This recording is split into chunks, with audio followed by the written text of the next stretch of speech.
Statua d'Ebano si staglia nel secondo tempo di Cottini Servizi Assicurativi Venere in bikini. Bungura spezza equilibri e partita con un poker lampo nella ripresa, dove un mix di potenza fisica, velocità ed intelligenza calcistica fanno diventare bella e letale la creatura dei La Rosa. Ibrahim Bungura, voto 10, diamante grezzo.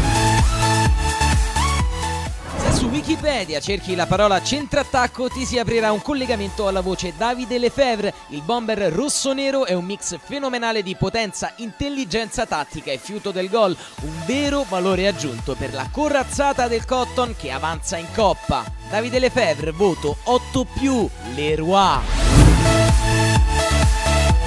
L'uomo delle rovesciate è quello che segna tanto e mai a caso. Dopo un girone d'andata fuori per noie muscolari, il cannibale d'area di rigore torna. Casomai non corre quanto Placido e Lanzi, ma del suo mestiere potrebbe dar lezioni a moltissimi. Dedica al Dupachier, volato in Germania compresa. Enrico Peresce, voto 9, ancora tu.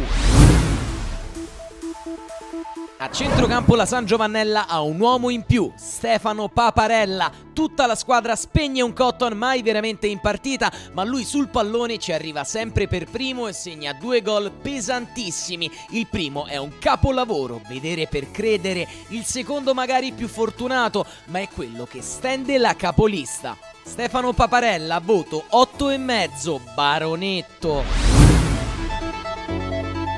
Se l'Alba non esce sconfitta dal Ciriaci contro lo Strida Roma, gran parte del merito è proprio del portiere. Coi piedi in uscita a terra in tuffo, il numero 1 dei biancoverdi mostra alla Lega tutto il proprio potenziale. Daniele Vignati, voto 8,5, olandese volante.